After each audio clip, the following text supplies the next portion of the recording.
Hamas has murdered more than 1,400 civilians deliberately and in the most horrific ways imaginable. And yet they have found support in Australia. Their leadership has promised to carry out such terror attacks again and again. And yet they still find support in Australia. Their leaders stole billions of dollars for their personal gain. They stole fuel and food and water from the people of Gaza. They dug tunnels and shelters for themselves and forced civilians to act as human shields.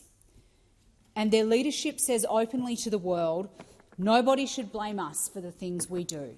Everything we do is justified. It is incredibly disturbing that propaganda coming straight from the mouths of Hamas terrorists and the embassy of the Islamic Republic of Iran regime is being parroted on the streets of our cities. Where are the anti-Hamas rallies? Where are the rallies calling for the Islamic Republic of Iran to stop giving Hamas millions and millions for rockets and weapons? Where were these rallies before civilians were being slaughtered on the 7th of October?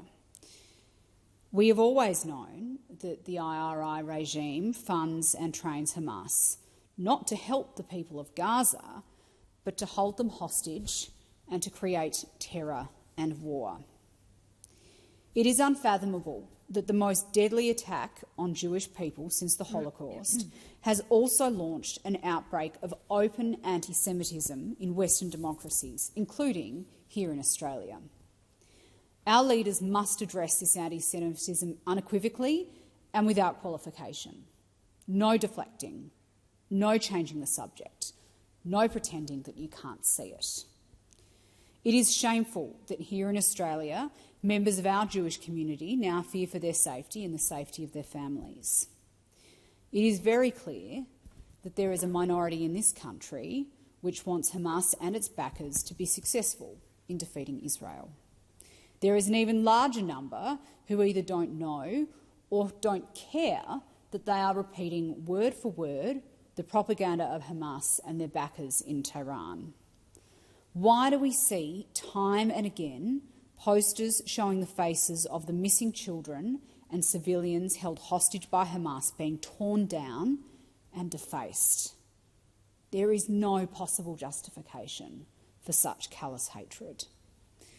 Why is there such silence about the central role that the Islamic Revolutionary Guard Corps, which is using its vast terror network to provoke violence not just in Gaza, but in Iraq and in Syria and in Yemen? Iranian women and girls have been murdered, beaten and raped because they have been trying to show the world for some time now what the IRGC and their leaders of the Islamic Revolution in Iran will do to spread their murderous ideology.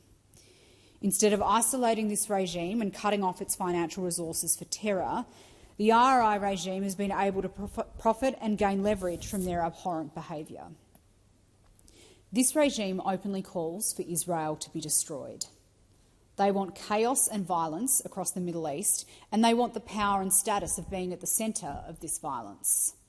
They want Jews to be killed, and they want Israel to be blamed.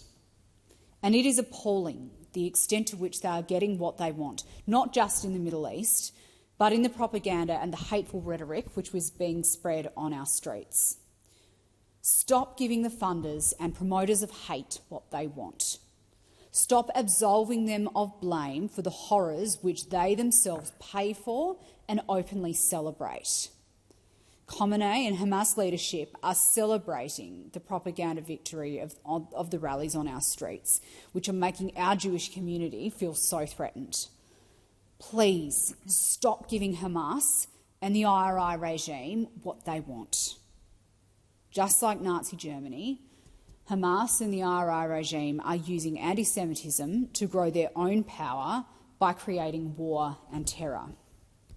Any movement which uses anti-Semitism as a tool can never be in the interests of peace and should never find support in this country.